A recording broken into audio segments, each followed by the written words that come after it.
வபரகாத்துஹு. இன்று நான் எடுத்துக்கொண்ட தலைப்பு என்னவென்றால் பொய் சொல்வதன் தீமைகள். நீங்கள் உங்கள் வாழ்க்கையில் பொய் சொல்லாத யாரையாவது பார்த்திருக்கிறீர்களா? நிச்சயமாக பார்க்கலாம். யார் அல்லாஹ் நம்மளையே தான் பார்த்துக்கிட்டே இருக்கிறான் என்று நம் தோளிலுள்ள மலக்குமார்கள் நாம் செய்த நன்மை தீமைகளை பதிவு செய்கிறார்கள். நினைப்பில் இருக்கிறார்களோ அவர்கள் தான் நிச்சயமாக பொய்யே சொல்ல மாட்டார்கள். ஆனால் சில பேர் தன் தேவைக்காக, நல்லதுக்காக, கெட்டதுக்காக, சுயநலத்துக்காக, பதவிக்காக தான் செய்கிறாங்க. பொய் சொல்வது ஹராம். அல்லாஹ்வின் வேதத்தை நம்பாதவர்கள் தான் பொய் பேசுவார்கள்.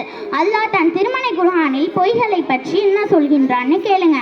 பொய்யார்கள் அழிவார்கள், பொய்யார்கள் அழிவார்கள் அப்படி என்று அல்லாஹ் சொல்றான். இன்னொரு வசனத்துல அல்லாஹ் என்ன சொல்றானா, பொய் சொல்லும் காரணத்தினால் அவர்களுக்கு துன்புறுத்தும் வேதனை உண்டு அப்படி என்று அல்லாஹ் சொல்றான்.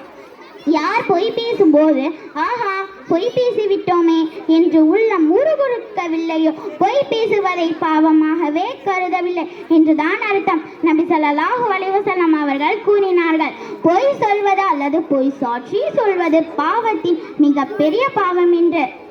பலரை சிரிக்க வைப்பதற்காக பொய் சொல்வது அவன் நாசமாகட்டும் என்று நபி ஸல்லல்லாஹு அலைஹி வஸல்லம் அவர்கள் கூறினார்கள். அல்லாஹ் எல்லாரையும் பாதுகாக்கட்டும். கேலி கிண்டலுக்கு கூட யாரும் விளையாட்டாக பொய் சொல்லிடாதீங்க. ஆனால் பொய் சொல்வதற்கு நம் மார்க்கத்தில் 3 இடத்தில் அனுமதிக்க உண்டு. முதலாவதாக போர்த்தந்தைக்காக பொய் சொல்லலாம், போர்த்தந்தைக்காக பொய் சொல்லலாம். இரண்டாவது மக்களிடையே சமாதானத்திற்காக பொய் சொல்லலாம். மூன்றாவது குடும்ப ஒற்றுமைக்காக பொய் சொல்லலாம், குடும்ப ஒற்றுமைக்காக பொய் சொல்லலாம்.